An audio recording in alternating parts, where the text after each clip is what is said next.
kembali lagi bersama kami di Bincang Pagi, pemirsa. Prof. Ikrar, betul tidak Anda mencium juga memang kepindahan PAN ke pemerintah ini sangat kental dengan aroma transaksional?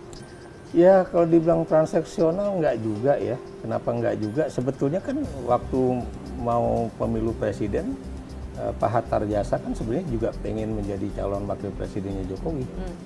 Cuma kan karena pada saat itu hiruk pikuk politik sedemikian dasarnya, perhitungan politik juga demikian besarnya, makanya kemudian akhirnya yang dipilih oleh Pak Jokowi adalah Yusuf Kala menjadi calon wakil presiden ya, dan karena itu kemudian PAN bergabung dengan Gerindra gitu. Dan kemudian saya ingin mengatakan bahwa apa yang dikatakan oleh teman saya Reza Patria itu juga ada benarnya ya. Yang Kenapa mana? demikian? Begini, sebetulnya persoalan antara KMP dan KIH itu sudah mulai cair ketika Pak Prabowo itu mau hadir di dalam sumpah presiden dan wakil presiden di MPR. Ya. Itu adalah titik awal pertama mencairnya hubungan antara dua elit politik yang pernah bersaing itu, antara Prabowo dan Jokowi ya. Dan kemudian kalau Anda perhatikan juga ya, memang namanya politik pasti there is no free lunch gitu ya, tidak ada makan siang yang gratis ya. Saya beri contoh misalnya sikap Pak Prabowo, sikap Abu Rizal Bakri, itu kan juga ada konsesi-konsesi ekonominya juga ya. Jadi itu yang harus kita lihat ya. Dan perubahan dari PAN itu dari bergabung dengan KMP ke KIH itu juga bukan karena tadi saya katakan bukan karena misalnya terjadi perubahan pasca kongres ya, walaupun memang pasca kongres itu menjadi lebih mengental lagi. Betul. Karena kebetulan ketua umumnya bukan lagi Pak Hatta Rajasa. Dan kemudian kalau kita lihat ya, di situ ada Mas Sustrisno Bahir yang kita tahu adalah pentolan juga yang mendukung pasangan Jokowi JK di dalam pemilu presiden kemarin ya, dan sekarang dia menjadi ketua majelis partai. Majelis pertimbangan. Majelis pertimbangan partai. Jadi di situ juga kita bisa lihat ya. Dan kemudian kalau kita lihat juga misalnya posisi Pak Amin sendiri ya, terlepas dari pernyataan-pernyataan beliau yang kadang-kadang begitu pedas, begitu ya, kadang-kadang orang bilang bisa berubah dari kanan ke kiri ya. Tapi ada satu hal yang buat saya harus kita juga respect dari Mas Amin ini ya, bahwa beliau itu juga memang concern dengan persoalan persatuan Indonesia ya. Itu bisa kita lihat bagaimana beliau waktu tahun 97 itu mengajak kami termasuk juga saya di LIPI ya untuk bergerak menjatuhkan Soeharto misalnya. Jadi di situ melihat bahwa pada titik di mana negeri ini dalam krisis, apakah krisis ekonomi dan krisis politik, disitulah kemudian nalar sehat dari Mas Amin itu juga muncul. Jadi itu yang juga harus kita perhatikan.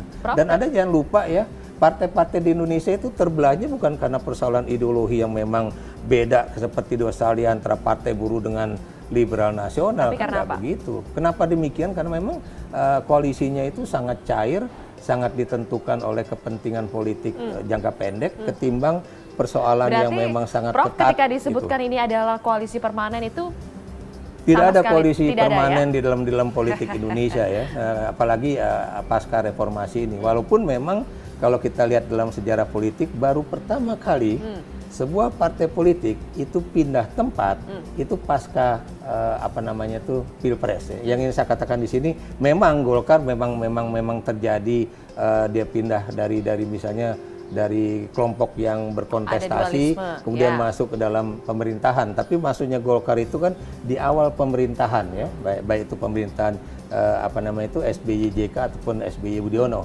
Tapi apa yang terjadi dengan PAN itu memang baru terjadi sekarang ya. Walaupun buat saya itu tidak mengejutkan. Kenapa tidak mengejutkan? Tadi saya katakan bahwa historisnya sudah panjang. Betul, historisnya cukup panjang. Ditambah lagi situasi politik di internal PAN sendiri, kemudian situasi politik nasional sendiri, dan itu yang menyebabkan makanya perpindahan itu bisa saja terjadi. Dan buat saya ini adalah suatu aset yang cukup baik buat Jokowi karena kepercayaan diri dia sebagai presiden akan bertambah. Ya. Dan Anda juga tahu ya, terlepas dari Anda kita bisa pro dan kontra ya, itu juga berarti di dalam KIH yang selama ini suka ngeyel juga, ya, ada kelompok-kelompok yang suka ngeyel, itu jadi tentunya Anda sepakat akan ketika berpikir disebutkan juga bahwa yang menyebabkan kegaduhan politik di DPR itu bukan hanya KMP dengan KIH, tetapi di dalam KIH sendiri. Betul, dan itu sangat betul. Kenapa saya katakan sangat betul ya? Anda lihat aja bagaimana pernyataan teman-teman PDIP di di dalam DPR sendiri ya, yang kadang-kadang bertentangan dengan pemerintah justru. Bukan cuma bertentangan, kadang-kadang dalam membuat pernyataan terhadap presiden atau menteri dalam kabinet itu melebihi kadar sebagai partai pendukung ya, bukan partai itu lagi ya. Jadi itu terjadi, termasuk juga dalam hiruk pikuk persoalan Mas luas Edi, ini. sekarang saya ingin ketanggapan. Tadi dikatakan Mas Riza tidak ada makan siang yang gratis, Mas. Jadi gimana PAN menjawabnya? Kita belum pernah tuh diajak makan siang. Tapi begini, dukungan kita awal dan kemudian sekarang bergabungnya kita ke pemerintah itu sampai ini yang kita katakan dari awal adalah unconditional, tidak ada kondisi, tidak bersyarat terkait dengan dukungan dan bergabungnya kita pada pemerintah.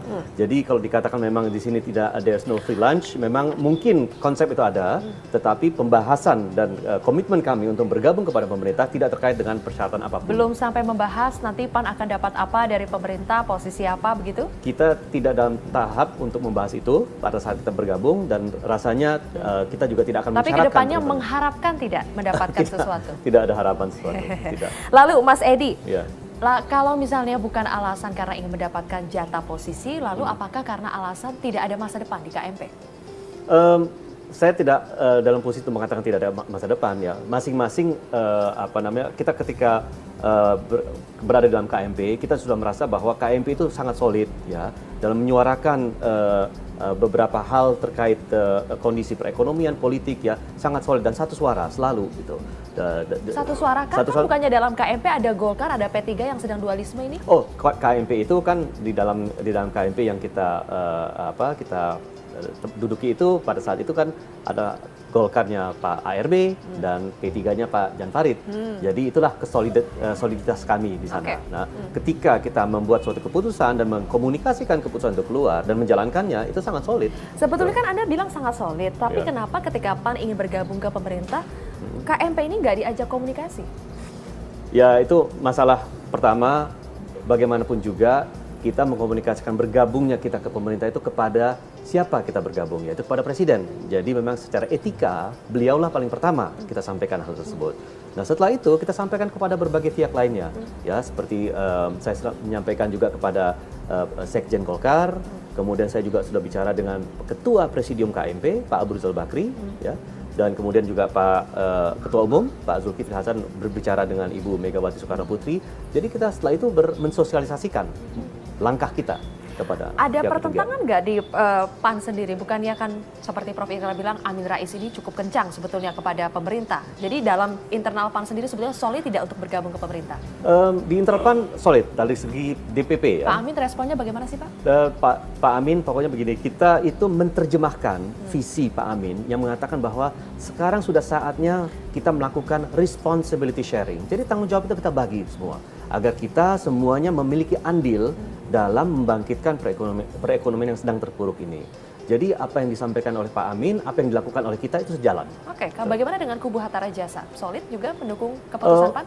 Sudah ada pembicaraan kemarin ya antara Ketua Umum dan Pak Hatta Rajasa, dan Pak Hatta Rajasa pada prinsipnya tidak ada kontroversi, tidak ada pertentangan dalam langkah yang dilakukan oleh Pak Zulkifli Hasan bersama DPP PAN. Mas Riza? Mas Riza? Halo? Halo, ya gimana? Oke, Mas Riza, ini kan PAN belum secara resmi mengajak berkomunikasi partai KMP ya untuk sebelum pindah. Tanggapannya seperti apa Mas? Sakit hati nggak sih tiba-tiba udah pindah saja padahal belum diajak komunikasi? Jadi yang pertama ya, bagi KMP, apalagi Gerindra, apalagi Pak Prabowo ya, sejak awal beliau Pak Prabowo menyampaikan kepada kami kader Partai Gerindra ya, Gerindra harus siap bahwa pada saatnya nanti begitu suatu saat akan ada partai yang keluar dari KMP begitu. Jadi sudah memprediksi Mas. Gerindra siap kalaupun harus sendiri gitu.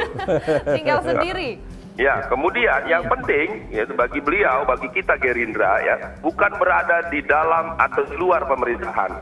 Yang penting sejauh mana Partai Gerindra dapat menyuarakan, dapat memperjuangkan aspirasi masyarakat, mensejahterakan masyarakat. Jadi kalaupun kita dalam pemerintah justru tidak mensejahterakan, tidak memberi solusi, bahkan mohon maaf ya, membuat pemerintah itu jauh tidak bijak begitu. Nah, jadi itu yang sering beliau sampaikan.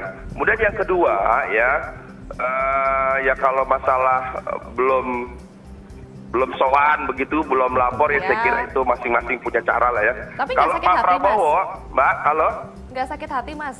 Oh, enggak. Kita sudah paham kalau untuk PAN, kami sudah di KMP kami mengerti bahwa PAN sejak Pak Jul jadi ketua umum, kami mengerti bahkan kami meyakini akan ke pemerintah begitu. Oke, Mas Riza, saya ingin nanti minta tanggapannya, apakah betul ini sebetulnya ada pendapat-pendapat yang mengatakan KMP ini semakin pecah saja nih dengan keluarnya PAN dari KMP. Masih solidkah KMP, masih punyakah masa depan KMP? Dijawabnya nanti, Mas, dijawabnya nanti ya, usai jeda terlebih dahulu. Kita harus jeda terlebih dahulu, pemirsa, tetap bersama kami.